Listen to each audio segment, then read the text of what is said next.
नमस्कार, मैं हूं राजीव ढोंडियाल। प्रधानमंत्री मोदी ने धर्म आधारित मुस्लिम आरक्षण का मुद्दा उठाकर एक बार फिर कांग्रेस को घेरा है। कल दिल्ली के द्वारका में प्रधानमंत्री मोदी ने कांग्रेस पर बड़ा आरोप लगाते हुए कहा कि जामिया मिलिया इस्लामिया यूनिवर्सिटी में कांग्रेस ने साल 2011 में सोची समझी चाल के तहत माइनॉरिटी इंस्टीट्यूशन घोषित किया। इसके बाद मुस्लिम आरक्षण का कोटा बढ़ाकर 50% कर दिया गया, जबकि जामिया मिलिया यूनिवर्सिटी में SC, ST और OBC कोटा घटा दिया गया। 2011 में कांग्रेस सरकार ने चुपचाप एक चाल चली। अचानक जामिया मिलिया यूनिवर्सिटी को माइनॉरिटी इंस्टीट्यूशन घोषित कर दिया। इससे जामिया मिलिया यूनिवर्सिटी में 50% आरक्षण मुसलमानों के लिए लागू हो गया। 2011 के पहले एडमिशन में सभी SC, ST, OBC को आरक्षण मिलता था। अब उसमें भी धर्म के आधार पर बंदिश लग गई है। छठे चरण के मतदान से पहले पश्चिम बंगाल में OBC सर्टिफिकेट पर ममता सरकार को कोलकाता हाईकोर्ट से करारा झटका मिला है। कलकत्ता हाईकोर्ट ने साल 2010 के बाद से जारी सभी OBC सर्टिफिकेट्स रद्द कर दिए हैं, उन्हें अवैध पाया गया है। कलकत्ता हाईकोर्ट ने OBC प्रमाण पत्र देने की प्रक्रिया को चुनौती देने वाली एक जनहित याचिका पर यह फैसला सुनाया है। इसके साथ ही जहां करीब 5 लाख OBC सर्टिफिकेट रद्द होंगे, वहीं 42 जातियों के OBC कोटे में भागीदारी भी छिन जाएगी। हालांकि हाईकोर्ट इस आदेश के साथ ही यह भी उन्होंने साफ कर दिया है कि इस फैसले से OBC प्रमाण पत्र के तहत नौकरियां पा चुके लोगों पर कोई संकट नहीं होगा। कलकत्ता हाईकोर्ट के फैसले को बीजेपी ने जहां मुद्दा बनाया है, तो वहीं दूसरी तरफ सीएम ममता बनर्जी ने OBC सर्टिफिकेट पर आए कलकत्ता हाईकोर्ट के इस फैसले को मानने से इनकार कर दिया है। कल खड़दहा में एक रैली के दरमियान मुख्यमंत्री ममता बनर्जी ने साफ शब्दों में कहा, पश्चिम बंगाल सरकार ने राज्य में जो भी OBC कोटा शुरू किया था वो जारी रहेगा। ममता हाईकोर्ट के इस फैसले के खिलाफ सुप्रीम कोर्ट जाने का मन बना चुकी है, वो इसे बीजेपी की साजिश करार दे रही है। বলবো না, জাজমেন্ট নিয়ে বলা যায় বিজেপির রায় এটা আমরা মানবো না। OBC রিজার্ভেশন চলছে, চলবে। মুসলিমদের তো একেবারে ভাগ কেন? মুসলিমরা আমাদের দেশের নাগরিক নয়? पीएम मोदी ने कलकत्ता हाईकोर्ट के फैसले को तुष्टीकरण की राजनीति पर तमाचा करार दिया है और केंद्रीय गृह मंत्री अमित शाह ने कलकत्ता हाईकोर्ट के आदेश को जल्द से जल्द लागू करने की मांग की है। साथ ही कहा कि क्या कोई ऐसा सीएम हो सकता है जो ये कहे कि मैं हाईकोर्ट का आदेश नहीं मानता। बनर्जी पिछड़े वर्ग के रिजर्वेशन के ऊपर अपने वोट बैंक के लिए डाका डालकर वो रिजर्वेशन मुस्लिम जातियों को देना चाहती है। मैं हाईकोर्ट के फैसले का स्वागत करता हूं। ममता जी ने कहा हम हाईकोर्ट के फैसले को नहीं मानते।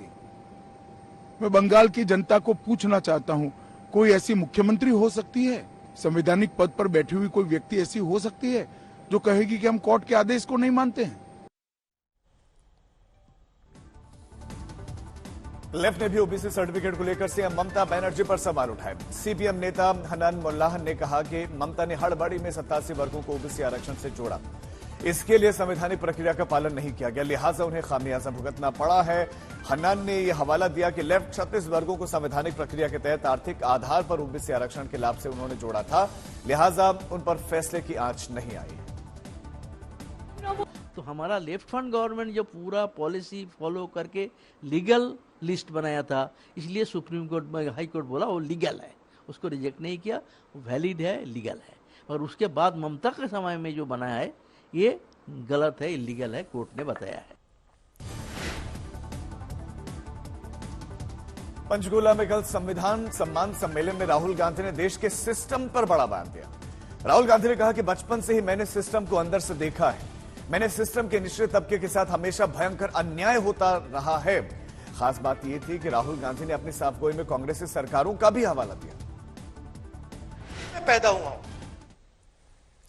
1970 जून 19, तब से मैं सिस्टम के अंदर बैठा था। मैं सिस्टम को अंदर से समझता हूं।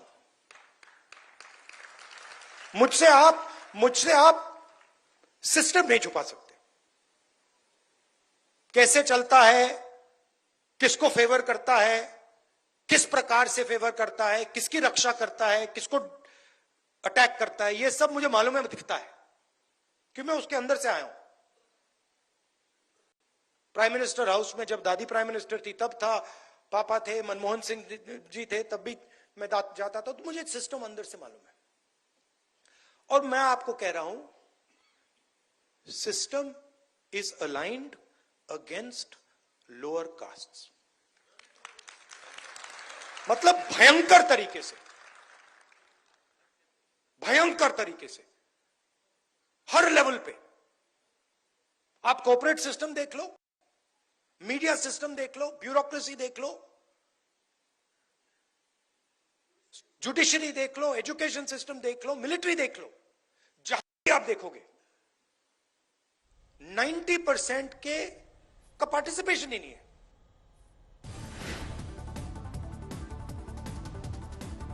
राहुल गांधी ने संविधान सम्मान सम्मेलन में कहा कि 90% वंचित आबादी की भागीदारी सुनिश्चित करनी होगी। कांग्रेस सरकार बनने पर इसके लिए 3 जरूरी काम करने होंगे, जिसमें पहला काम होगा जातीय जनगणना, दूसरा काम होगा संस्थाओं का सर्वे कर यह पता करना कि इसमें दलित, ओबीसी और आदिवासियों की भागीदारी कितनी है, वो कितने हैं और वो किस पोजीशन पर हैं, और तीसरा काम होगा आर्थिक सर्वे का। 3 चीजें करनी है।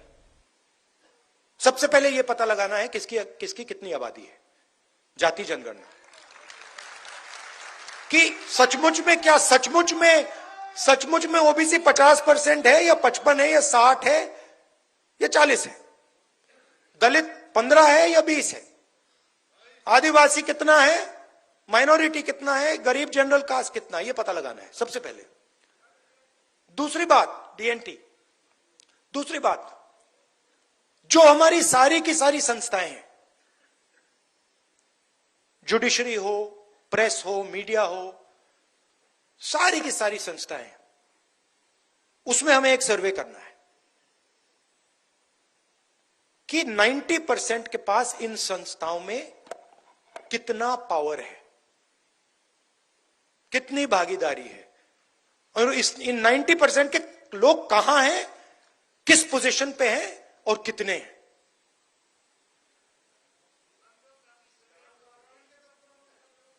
हाँ, यह दूसरी बात है। और तीसरी बात, इकोनॉमिक फाइनेंशियल सर्वे, कि हिंदुस्तान का जो धन है वो कितना किसके हाथ में है, उसका कितना भाग दलितों के पास है, कितना भाग आदिवासियों के पास है, कितना भाग ओबीसी के पास है, कितना माइनॉरिटी के पास है, कितना गरीब जनरल कास्ट के पास है। और हमारी सरकार आएगी तो मेरी पहली प्रायोरिटी ये 3 काम होंगे। एमबीबीएस में 50। संविधान सम्मेलन में सिस्टम को वंचितों के खिलाफ बताने वाले राहुल गांधी के बयान को पीएम मोदी ने मुद्दा बना दिया है। कल दिल्ली के द्वारका की रैली में राहुल के बयान को ट्विस्ट देते हुए पीएम मोदी ने इस पर कहा कि कांग्रेस के शहजादे ने एक बहुत बड़ा सच स्वीकार किया है। उन्होंने माना कि उनकी दादी, उनके पिताजी और उनकी माताजी के समय का सिस्टम दलित विरोधी था। बोलते हुए भी शहजादे की जुबान पर सच्चाई तो आ ही जाती है। आज कांग्रेस के शहजादे ने एक बड़ा सच स्वीकार कर लिया। शहजादे ने मान लिया है कि उनकी दादी, उनके पिताजी, उनकी माताजी के समय जो सिस्टम बना वो दलितों, पिछड़ों, आदिवासियों का घोर विरोधी रहा है। कांग्रेस के इसी सिस्टम ने एससी, एसटी, ओबीसी की कितनी ही पीढ़ियों को तबाह किया। आज शहजादे ने खुद ये बात मान ली है। आम आदमी पार्टी की राज्यसभा सांसद स्वाति मालीवाल से मारपीट के आरोप में गिरफ्तार विभव कुमार की आज 30 हजारी कोर्ट में पेशी है। सीएम अरविंद केजरीवाल के पीए विभव कुमार के 5 दिनों की पुलिस की रिमांड आज खत्म हो रही है। वहीं दिल्ली पुलिस आज मालीवाल से मारपीट के आरोप में सीएम केजरीवाल की माता पिता, सीएम केजरीवाल की पत्नी सुनीता केजरीवाल से पूछताछ करेगी। परिजनों ने पुलिस को 11:30 बजे का समय दिया है। माना जा रहा है कि सीएम आवास पर ही जिस समय ये वारदात हुई उस समय ये घर पर मौजूद थे, लेकिन पुलिस की पूछताछ से पहले ही आम आदमी पार्टी ने इसे मुद्दा बना दिया। मंत्री आतिशी ने केजरीवाल को श्रवण कुमार बताते हुए अभी से इस पूछताछ को उनके अपने माता पिता पर अत्याचार से जोड़ दिया। आज छठे चरण के चुनाव से पहले प्रधानमंत्री मोदी हरियाणा और पंजाब में प्रचार करेंगे और पीएम मोदी पहले हरियाणा जाएंगे, फिर दोपहर 2 बजे हरियाणा के भिवानी महेंद्रगढ़ लोकसभा क्षेत्र में उनकी पहली रैली होगी, जबकि दूसरी उनकी जनसभा पंजाब के पटियाला में शाम को 4:30 बजे होगी। हरियाणा में 25 मई को ही छठे चरण में सभी 10 लोकसभा सीटों पर मतदान होना है। लिहाजा प्रधानमंत्री मोदी की हरियाणा में यह आखिरी रैली बहुत महत्वपूर्ण मानी जा रही है। और अब बात करें राहुल गांधी और प्रियंका गांधी के प्रचार अभियान की, तो राहुल आज दिल्ली में कांग्रेस के लिए प्रचार अभियान का मोर्चा संभालेंगे। आज दिल्ली के दिलशाद गार्डन इलाके में राहुल गांधी की जनसभा होगी। डीटीए ग्राउंड में होने वाले इस जनसभा में राहुल गांधी कल पीएम मोदी के किए गए वार पर पलटवार भी कर सकते हैं। इसके अलावा आज राहुल गांधी मंगोलपुर इलाके में आयोजित महिला विचार विमर्श में भी शिरकत करेंगे, जबकि प्रियंका गांधी आज हरियाणा में प्रचार करेंगे। सुबह 9 बजे प्रियंका हरियाणा के सिरसा में रोड शो करेंगे, फिर दोपहर 12 बजे करनाल में एक रैली को संबोधित करेंगे।